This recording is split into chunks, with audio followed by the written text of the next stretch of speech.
This is Zahid Awan and my new podcast segment, America Must Let Go of the Middle East, a foreign affairs review. Michael Fuchs, August 6, 2026. Cold open, 18 U.S. troops dead.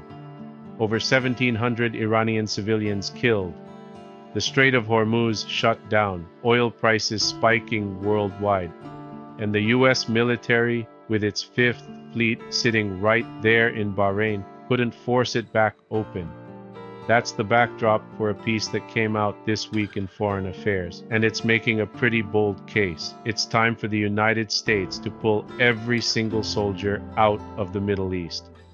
Not draw down, not consolidate, leave. Let's get into it.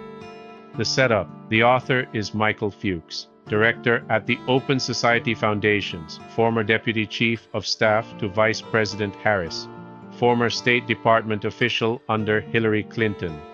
So this is someone who's been inside the machine, not an outside commentator. His argument in one sentence, the failed war with Iran isn't a one-off mistake. It's the predictable end product of 35 years of U.S. military presence in the region, going all the way back to the Gulf War in 1990. And he's got the numbers to back up the scale of what he's talking about. Right now, before any of this drawdown talk, the U.S. has troops scattered across 7 countries, thousands in Kuwait, Qatar, Bahrain, Jordan, the UAE, Saudi Arabia, Iraq. Since 9/11, $8 trillion spent, over 15,000 American service members and contractors killed, and, this is the number that should stop you, nearly 1 million people dead from direct violence in the region, most of them civilians. The core argument, worth taking seriously. Here's where I think Fuchs actually lands a real punch, and it's worth sitting with. The entire rationale for these bases has always been, we're here to keep things stable, keep energy flowing, deter Iran. But when the actual test came, when Iran shut Hormuz, the U.S. military presence didn't reopen it. 15 U.S. sites got hit or damaged in 5 months. So his question is, if the shield doesn't actually shield you and instead just gives your adversary more targets to hit, what exactly is the presence buying you? That's not a throwaway line. That's a legitimate strategic challenge to 60 years of received wisdom about forward basing. Where I'd push back, but, and I think any good faith listener needs to hear this, a few parts of the argument are doing more work than the evidence supports. 1. The causation problem. Fuchs argues presence causes instability. Fair point in places. But the counter-argument writes itself. The Middle East had sectarian conflict, authoritarian governments, and resource competition long before American boots showed up, and there's a real question of what fills the vacuum if the U.S. leaves. He gestures at this with ISIS after the 2011 drawdown, but frames it as an argument for leaving rather than a cautionary tale about what happens when you do. 2. The Israel section is thin. He asserts Israel is more than capable of defending itself, and that U.S. backing has actually emboldened riskier Israeli behavior. Both claims are plausible, but neither is really demonstrated in the piece. It's asserted, not argued. 3. Counterterrorism.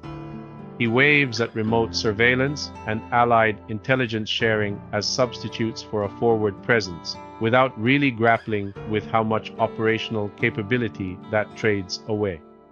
The political frame. Why this matters beyond the article. Here's the bigger picture for listeners. This piece sits squarely in the restraint camp of U.S. foreign policy thinking, folks like the Quincy Institute, some libertarians, realist scholars, who've been arguing for retrenchment for years and see this war as their vindication. On the other side, you've got the traditional foreign policy establishment, hawks in both parties, who'd say the lesson from a failed war isn't leave everything, it's use better judgment about when to fight. They'd argue presence, however messy, has prevented bigger conflagrations we don't see because they didn't happen. Fuchs doesn't spend a lot of time steel manning that opposing view before knocking it down. Worth knowing going in, this is an advocacy piece published as opinion, not a neutral audit. The number that'll stick with listeners. One polling stat worth reading out loud on air. 62% of Americans now say they want to stay out of wars as much as possible. And more than half of Republicans aged 18 to 44 oppose this Iran war from the very start, which Fuchs notes is unusual.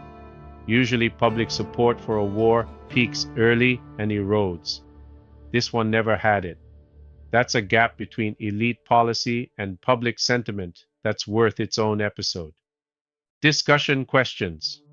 If the US can't reopen a strait its own Fifth Fleet sits next to, what's the actual deterrent value of forward basing in 2026? Is full withdrawal a real option, or does it just create a vacuum that gets filled by someone worse? Given my own work with Fort Leavenworth and international military officers, does the piece's presence causes instability argument hold up against what career officers actually see on the ground?